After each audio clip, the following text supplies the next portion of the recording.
Hi, I'm Greg Gutfeld, voted sexiest Keebler elf of 2015. Here's what's coming up. Airline berserker. When the person in front of you reclines their seat, is it okay to strangle them? We discuss.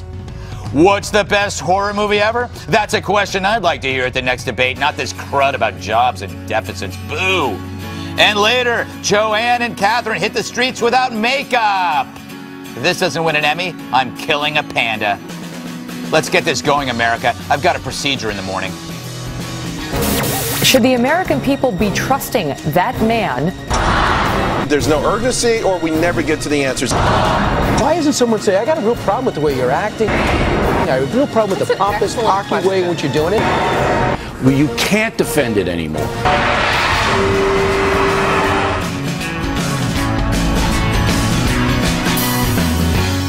Let's meet tonight's pile of flesh. Well, he's nuttier than a bag of Snickers. It's Anthony Cumia, host of the Anthony Cumia Show podcast. Well, she's so hot you could fry an egg on her face, but why would you? That's disgusting. It's Jedediah, Bila, Fox News contributor, co-host of Outnumbered. Well, he's so wise. Owls write him love poems, which is weird because they don't have hands. He's Kmele Foster, Free Think Media executive producer, and she thinks we can't smell the vodka, but we do. She's Joanne Nosuchinsky. She's such a smarty. She should be rolled in plastic and twisted at both ends. It's our op-ed, Katherine Timpf from National Review, and he's all bark and no bite. The liberal panel. Hello. Hello.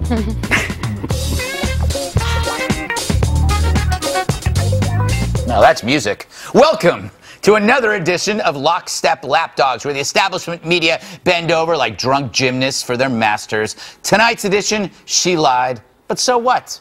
Despite proving that Hillary fibbed by pushing a video as the cause of the terror attack, the media calls the scandal nothing but a partisan trifle. Roll it, Carl. She couldn't quite give the direct answer of why she was saying in an email something very different than what was being said publicly. But for the audience, why does it matter?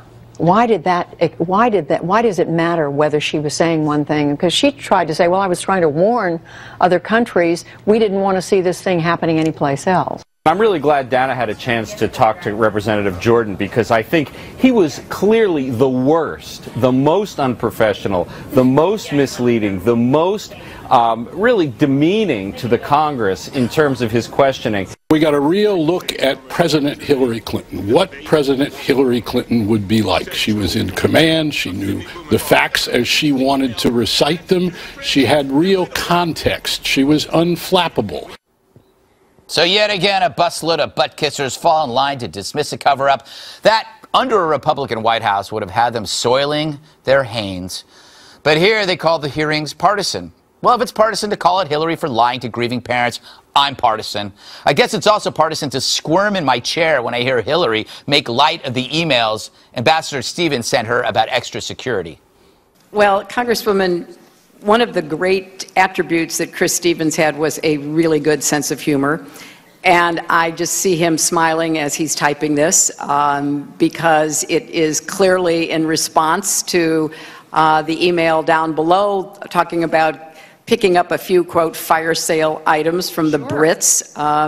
Those fire sale items, by the way, fire sale items are barricades. That's right. They are additional requests for security for the compound. That's what that fire sale was, because we weren't providing enough physical security for the compound. Isn't that right? So they're picking up a fire sale because other consulates are pulling out, other countries are pulling out.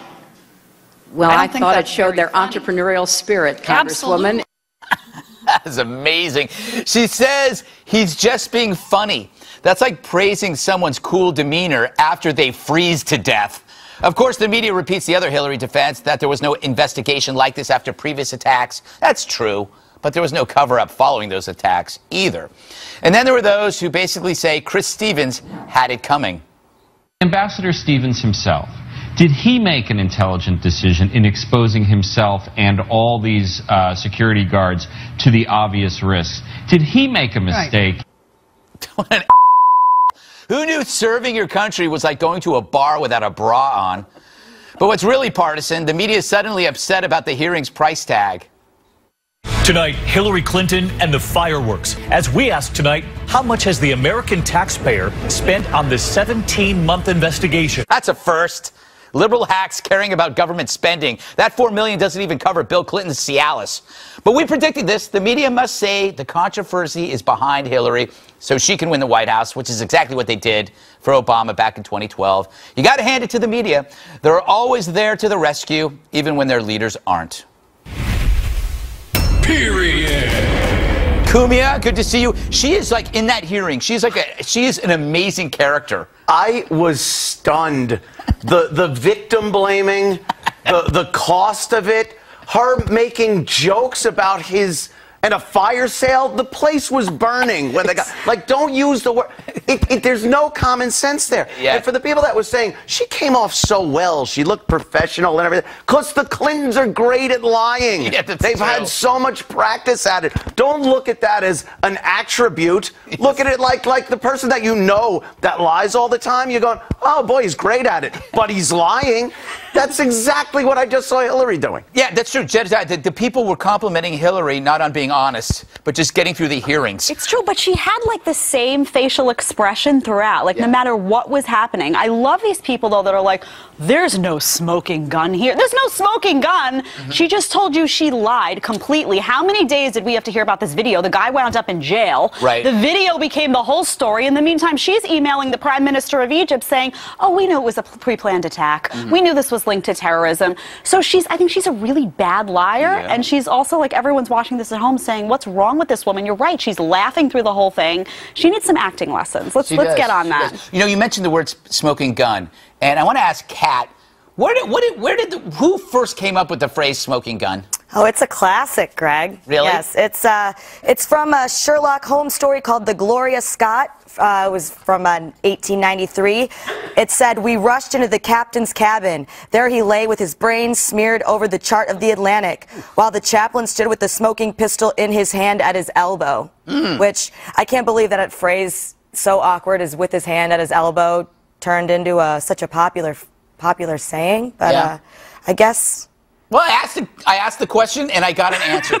That's true. I thought that was pretty refreshing. What did you make of this? You're an insightful human being. Well, we try. I mean, when I look at this, though, I do see like a layer cake of tragedy. You have these Americans who lost their lives needlessly, but you have this other thing, which is an administration that certainly tried to make a political statement here by obscuring the facts, but all folks do that. Right. Folks of both parties, under situations like this, try to put lipstick on a pig. What no one is talking about is the tragic policy failure that is Libya, and was at the time, and certainly is now. And that was a bipartisan failure. It's like a group of people getting together, burning down a house, or at least setting it on fire, so it's so decrepit it's almost falling over. And when it kills a small child later on, we get mad at them. Right. For that, but not for burning the house down. This is a real tragedy. Libya is still burning right now. The problems we're having with ISIS are related to that, and both parties had a role to play. Should we just have left Gaddafi in? Well, leaving Gaddafi in, certainly, whether he's there or he's not, I don't know that it's actually a better circumstance now. Right. That's the question. That's true. Joanne, what did you make of it? The media sucks. Listen. Not everyone was just throwing Hillary softballs. What you didn't see in the hearing is actually they let reporters ask some questions afterwards. And I think we have tape. Can we roll it, Stan? Good evening. Thank you for taking my questions, Secretary Clinton. This is such an honor. My name is Joanne Nosuchinsky. I'm from Fox News Channel. And no, seriously, I am. You don't have to look it up in your notes. I know I haven't gotten a lot of screen time, but I really think next year is my year. I do. Okay, moving on. Ooh, can you help me settle a bet? I've been arguing with Greg that Magic Mike XXL is superior to the original, and here's why. It overcame all the expectations. It knows exactly what it wants to be, and doesn't pretend to be something it's not. And it's got more abs per minute than any movie I've ever seen. Yeah. I can tell by your nodding that we're on the same page there.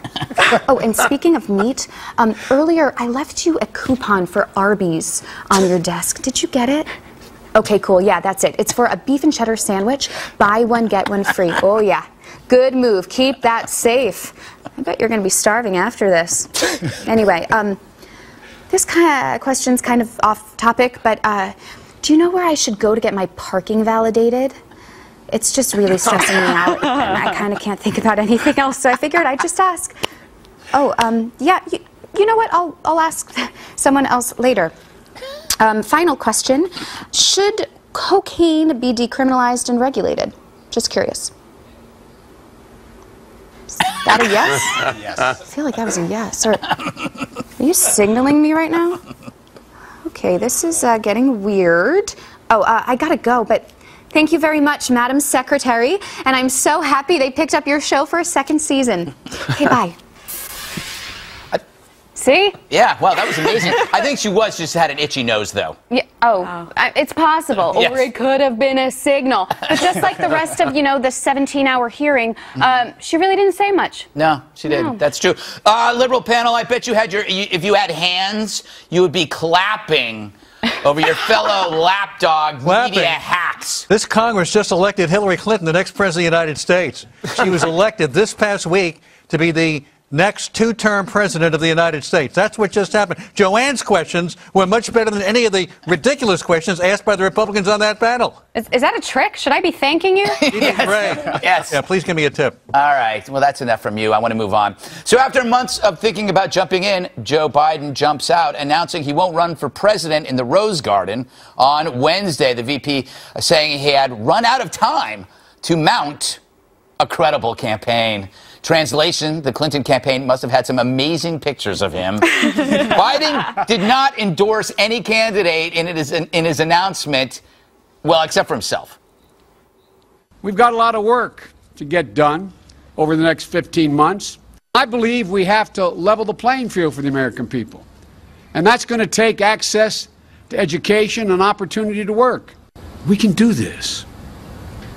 And when we do, America won't just win the future. We will own the finish line. We will own the finish line. I don't even know what that means. We're not just going to, because the guy that owns the finish line obviously isn't in the race. He's like the winner. Yeah, he's not the winner. He didn't say it was a fair race. He didn't. That's good. You want to win. I have a theory, and I believe he was running up into the moment that he had to do that, and somebody came in, probably it was a collection of Obamaites and Clintonites, and said, look, and they had a file, and they said, look at this, and it was all the bad stuff, and he just said, wow, because he's been running since 1987. Yeah, absolutely. I don't know if that was his decision so much as everybody else, all these Democrats, and the Clintons. Yes. He was, how early do you have to jump into this race? It's too late. It's over a year. I know. I could still get into the race, Jedediah. What do they have on him? Is it just actually stuff that he's said that we already know about? I think it's just like clips we've all played on television. Yeah, exactly. They're just going to be played. The wheelchair one. I mean, there's like tons of ammunition. With that being said, he's such a lovable guy. I mean, really? Look, I got a soft spot for the Biden. Really? I do. I don't agree with him on a lot of things. Yes, I would. He's the kind of guy you want to have a beer with. You feel a lot of empathy for what he's been through.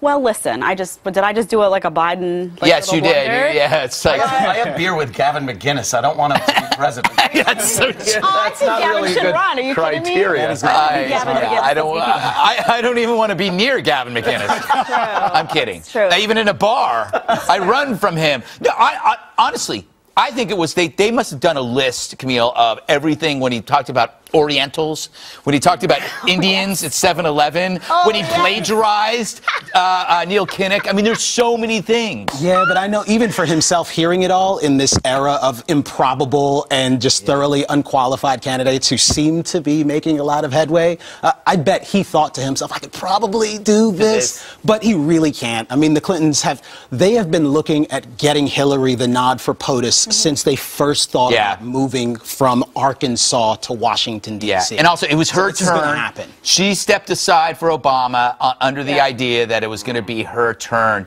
But I don't know. I don't know, Joanne. Did we miss something great? He reminds me of the grandfather version of Michael Scott from The Office. Oh, yeah. It would have been entertaining and ultimately end in our ruin.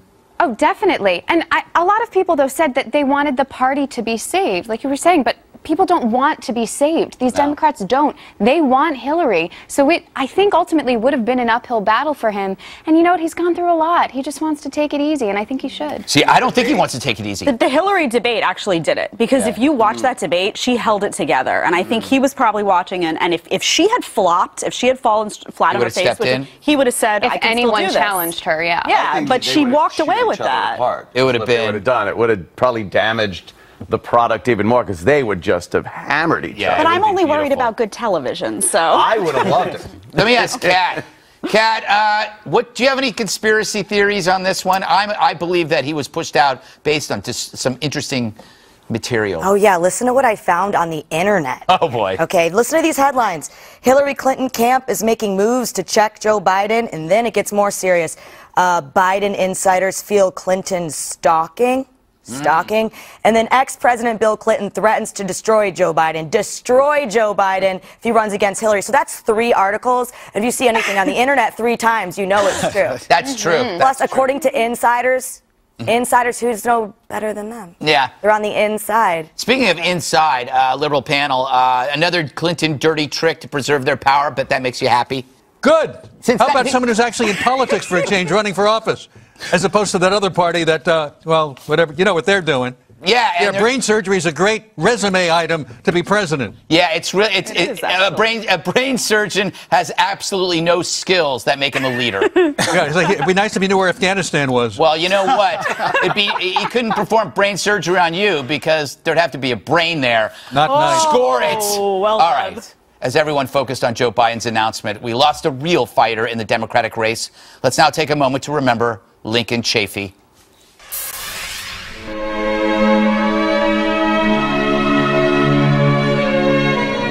You're looking at a block of granite.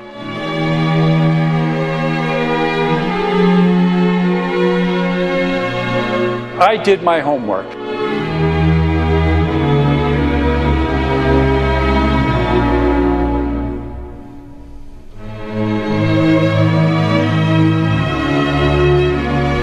I look forward to the discussion ahead. Our thoughts and prayers are with his donors who contributed a total of $15,000 to the cause. Wow. Yeah, nice. All right, coming up. Why did China cut interest rates and the reserve requirement ratio for banks just days after its worst economic performance since the global financial crisis?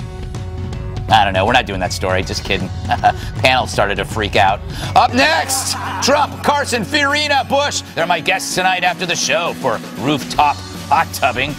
But they'll also be in the next GOP debate, so we'll talk about that, too.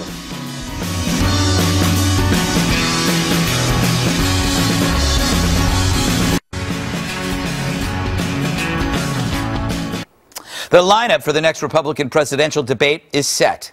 And because it's on CNBC, it's clothing optional. The perverts. 10 candidates will share the stage for the primetime affair. Donald Trump, front and center at Wednesday's event, alongside Ben Carson.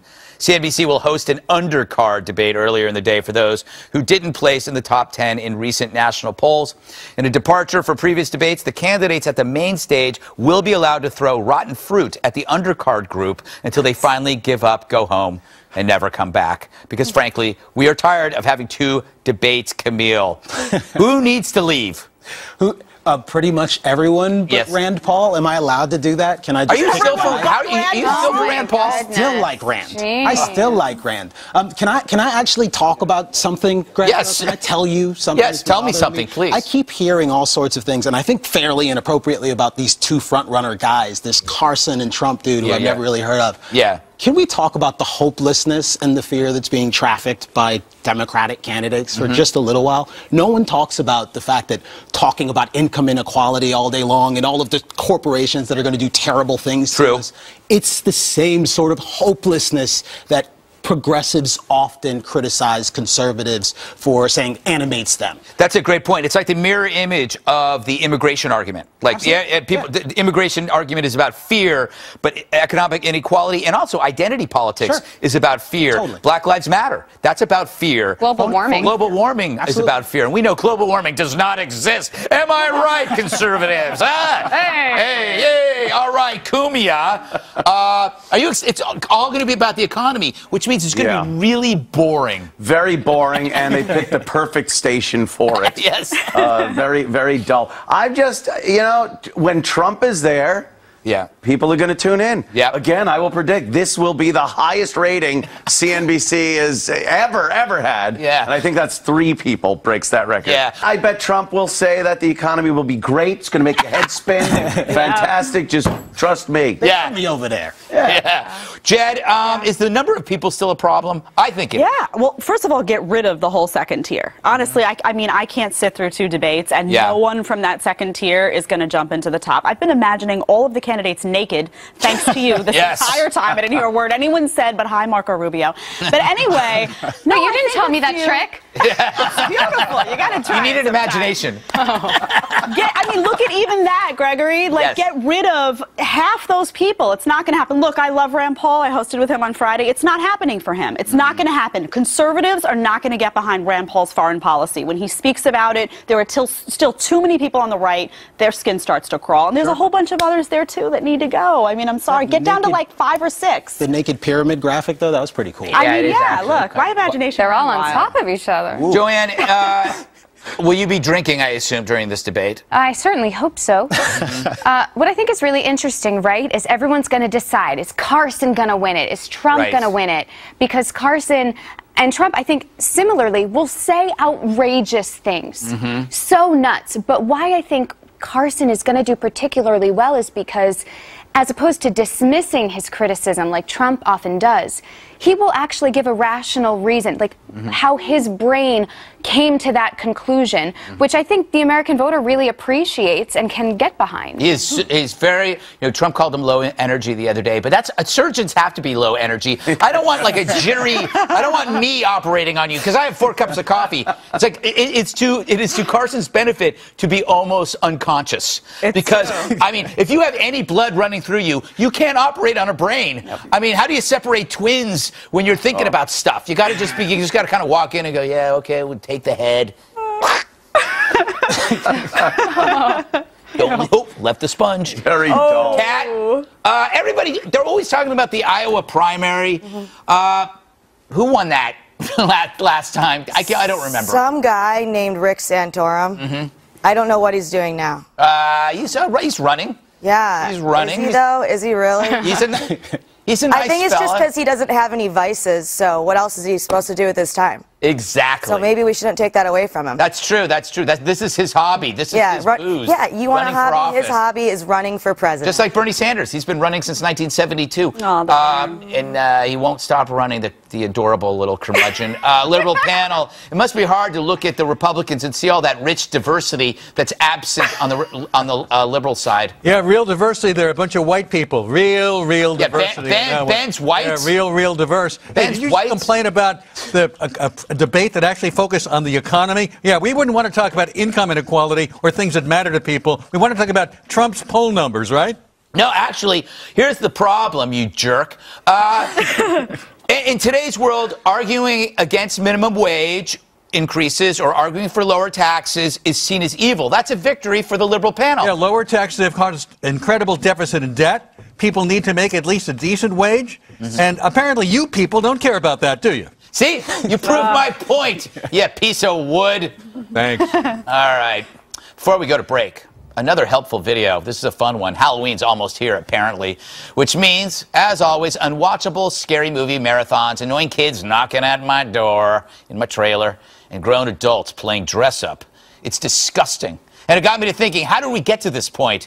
Behold, it's our latest edition of Where Does It Come From? Halloween edition. It's been around for centuries, and most people think it's just a cheap ploy for businesses to earn a few bucks between Labor Day and Thanksgiving. But did you know that Halloween began as one of the most secret, awesome collaborations ever? First, there was a group of razor blade enthusiasts who had way too many razor blades and nowhere to put them. So they called their friends at Big Sugar, who had a great idea. Just throw them in our candy and give them away for free once a year. Then Big Dentistry got in on the action, thanks to all the cavities the kids got from the candy. But many adults felt left out, and that's when some bros who like to check out babes came to the rescue. Their plan? Create inappropriate costumes out of ordinary jobs, sell them, and throw a party. That's how we got rockin' costumes such as sexy cab driver, sexy gangster, sexy Chilean miner, and sexy cop, which if you think about it is kind of redundant. And so once the bladers, the candy makers, the dentists, and the bros were on the same page, they had the perfect holiday, and they called it Halloween. This has been Where Does It Come From?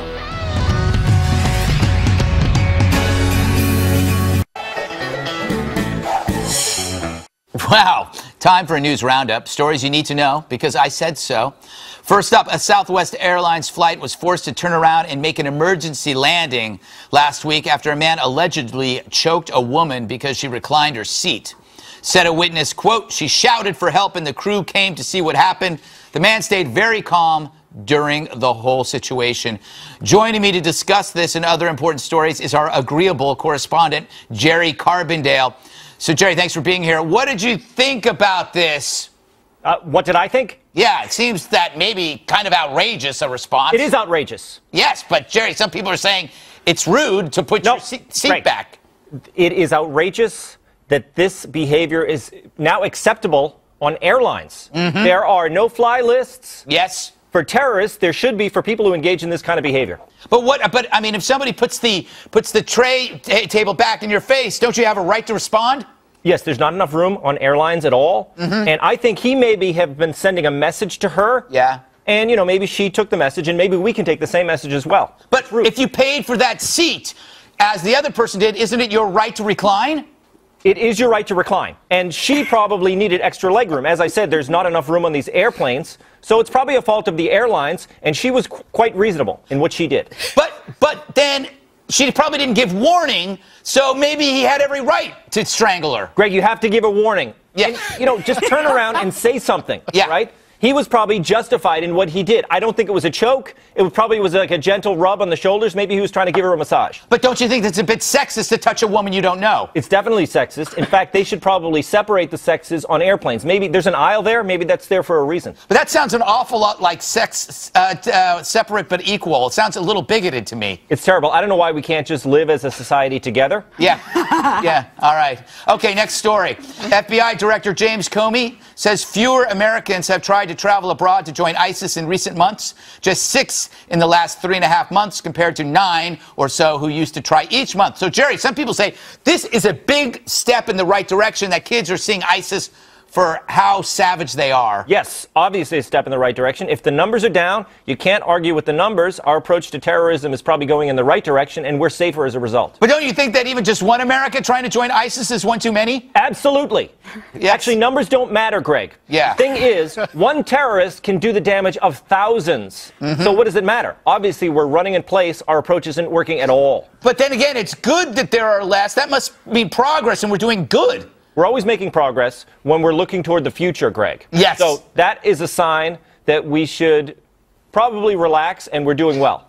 But the fact that they're still out there means we should try harder. We always have to be vigilant, Greg. Yes. And we have to stay the course. Mm-hmm. And if being worried is part of staying the course, then we're doing the right thing. Yeah, but sometimes when you're worried, you don't concentrate, and it's better to maybe kind of be calm. Absolutely, Greg. You couldn't be more correct about that. Okay, good. Last story.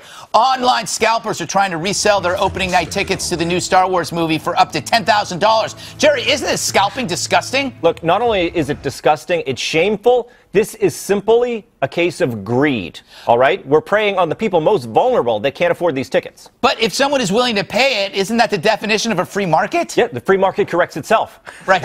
I don't know why people can't just stay home. If you don't want to, pay the money for a movie, you can stay home, wait for it to come out on video, or just wait a month and, go see it at the regular price. But they're taking advantage of people's desires, and it's not fair. That's why we need to regulate movie theaters in the same way we regulate the health system, the courts of law, everything else. But shouldn't government get out of business? They need to get out of business so the businesses can operate, Greg. Okay. Well, you've confused me a bit. It seems like I can't figure out what you agree with or what you don't. Well, that's the way it is, Greg. That's what's happening in America today. People can't make up their minds, and so we can't move forward, Greg. Yes, but why move forward? Well, you don't necessarily have to. Yeah, I don't think so. No. What's wrong with living in the past? No, the past is, there's a reason it was the past, because it's ideal. Oh, okay. Thank you, Jerry. Nice seeing you. What's the scariest movie of all time? I'd vote for Meatballs. Summer camp is terrifying when you're a bedwetter. Well, not that I was, but someone might have been, so that sucks.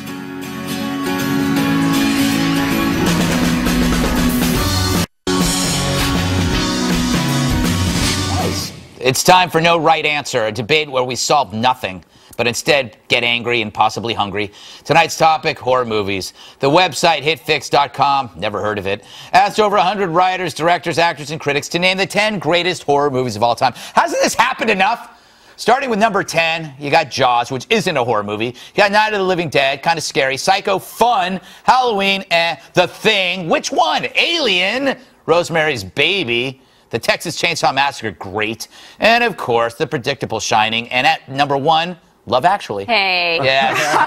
No, it was The Exorcist, which was like Love Actually, but with an actual plot. Cumia. Agree with the list? What would be your pick? I'd have to go with The Shining. I know, but it's a perfect horror movie. It's scary. Got enough blood and guts. Yes. But it's also got the suspense angle, the psychopath. The music is great. I mean, that whole Schwung Wednesday thing, totally ripped off by like CSI and all those other shows. Exactly. I'd say the perfect horror movie. You know, it was like Jaws, except I will never ride a tricycle. Yes. I won't ride a tricycle. Hallway. And that is my way to get to work. Jedediah, thoughts? Yeah, I picked The Omen. I love horror movies. I picked The Omen with Gregory Peck, and the reason is probably because my dad showed it to me at the age of 7. Wow. So that explains a lot for all of you who watch me on television. Wow. Yeah, I had seen like The Omen, The Exorcist, all those horror films really, really young. But this is a great movie. The music is really scary, and nothing beats a baby devil. That's true. Baby devil Children are evil. Children are evil in horror movies. By the way, I was in an all-male review based on it. It was called Oh Men.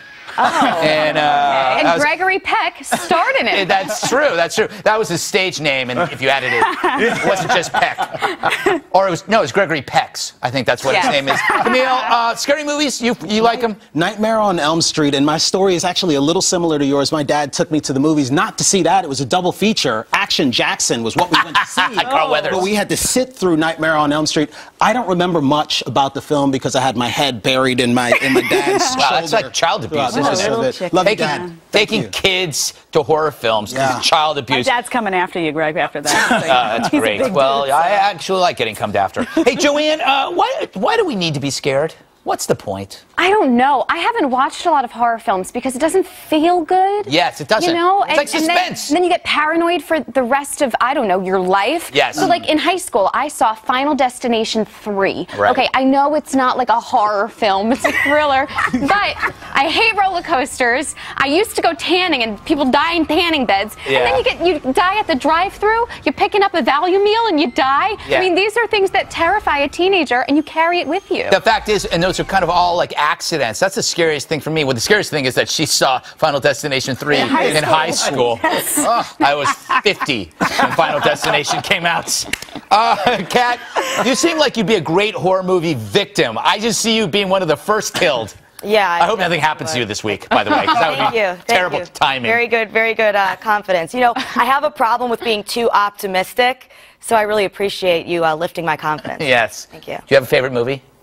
Favorite horror movie? Yes. That's the topic. Yeah, Sex in the City. Oh, interesting. Why? Because when I see them talking, I can't help but think, what would I do if I was in that conversation, having to listen to it? And I would die. All right. I would be so annoyed I would die, and I'm too young to die, Greg. No, you are too young. Liberal panel, I bet your favorite horror movie is Another Term of Obama. Well, actually, it's Hillary the movie. Yeah.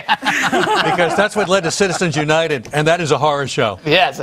I was thinking if you're a liberal panel, the scariest movie would be Backdraft. That's really funny, Greg. Yeah. All right, I'm going to make a quick comment about what I think is not a horror movie. Okay, Exorcist, right? That's the #1 pick. To me, that is a wonderful fairy tale. Because I want to know that these things exist. Like, if all of a sudden my bed starts shaking and there's these supernatural things happening, that makes me happy. That means there's another world out there. There's an afterlife. So when I watch supernatural movies, I don't get scared. I just go, I wish. Scariest movie ever, and I don't know where if it was on the list, is Deliverance, because it's real. Like I don't know, if you travel around the country, you will get in a situation that is not unlike their situation at one point in your life. I did in Florida, and that what happened to them is something that could happen. And so real horror movies have to be rooted in the real. Like you're taking everything out of it then. The poltergeist would be another happy fairy tale for you. Like, As the guy's peeling his face off. Yes, in the sink. You know, it's a great, like Henry, Portrait of a Serial Killer. Stuff like that. That stuff is Where scary. did you grow up that like Freddy Krueger wasn't real? In my house, a guy with long nails came in and woke you up. I grew up in Northern California, home of the SLA, home of Jim Jones, home of Charles Manson, I think, and Tom Brady.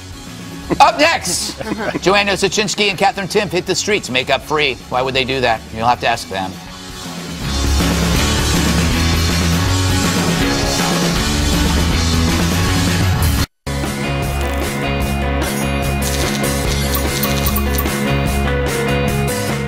Does society put too much emphasis on women's looks?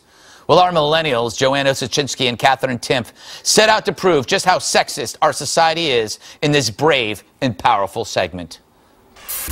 Celebrities have been posting makeup-free selfies to protest the fact that we currently live in a society that expects women to paint their faces in order to be good enough to go out in public. So we decided to join the brave feminist movement and remove all of our makeup here today. Let's do it.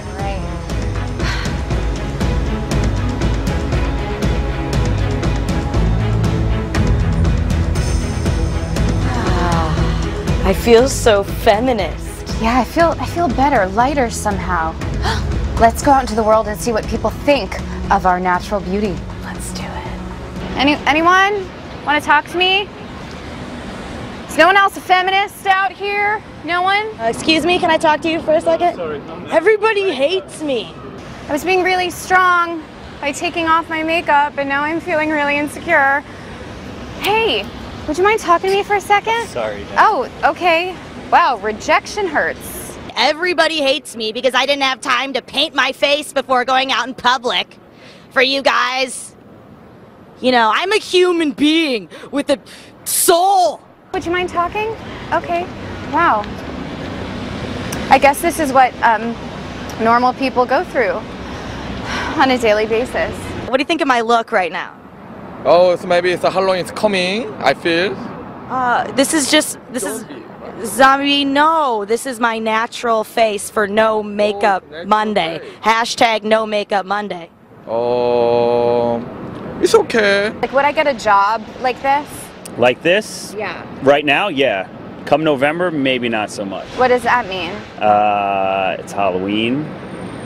Are you saying I look scary? No. Rude. I feel like I'm scared right now, actually. You might just be a sexist then. I might. Just saying. I can't believe how small-minded people are. I know. It's so sexist. Like, they've never seen anyone without makeup. I know. All right, well, let's go do something fun. Yeah, right? you know what, I need that. Yeah. This is actually going to be a lot of fun. Yeah, good idea. Yeah. Excuse me? Rude. You guys are late. We opened up like 5 minutes ago. You gotta get inside. We got customers. We don't work here. Come on, let's go. Your shift already started. Let's go. That's so rude. I guess people are just scared of strong women. Seriously. Society. Yeah, let's get out of here. Get out of here.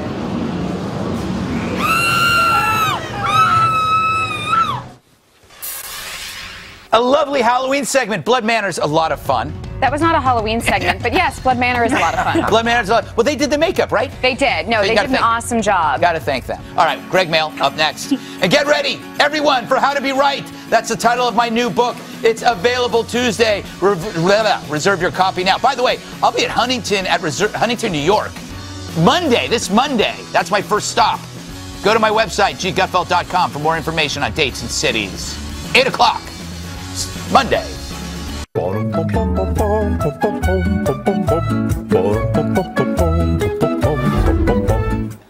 It's time for Gregmail. The address is gregmail at foxnews.com. I read, he answers, then we all sign up for water aerobics. Here we go.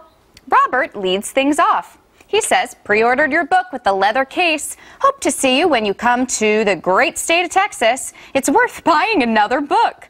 So, what are you planning to be for Halloween? I think I'm going to go as a really cool guy who pre-ordered my book. And he got one in a leather case, which is like something I wouldn't even do for my own book. Well, I don't want a book in a leather, but I love you. He So wanted I'm going to to- kill you and wear your skin. He wanted to cover your face. That's true. By the way, Face is on my book has no cover. The cover is on Lasered. lasered on. So when you can't hide me when you're on the plane. Very good. Joe from Arizona writes, Me gusta mucho el Greg Gutfeld Show. Cuando yo arrivo en Estados Unidos, primera cosa yo compro está en un pumpkin spice latte. Gracias para un segmento con mujeres muy hilarioso. Wow. Did he just come on to me? I think so. That's the language of love. I don't know. This is an English-only show, so I don't know what he said. It's ironic, though, because most of the mail at home is Spanish. Finally, this is from Philip in Texas. My wife wants to know why your wedding ring is on your middle finger. Beyond that, I want to know what your family looks like. Well, my family is absolutely beautiful. You'll never see them. But if you look at my hand, you will see it's actually not on the middle finger. I just happen to have an extra finger. Yes. Wow. Yeah, it's really cool. You should see what I do with it. It's amazing. I can carry really large mugs of coffee without any help whatsoever. It's incredible. All right. Thanks, Anthony Cumia, Jedediah, Bila, Kmele Foster, Jerry Carbondale, Joanne Nosuchinsky, Katherine Timpf, and, of course, boo to the liberal panel. I'm Greg Gutfeld, and I love you, America.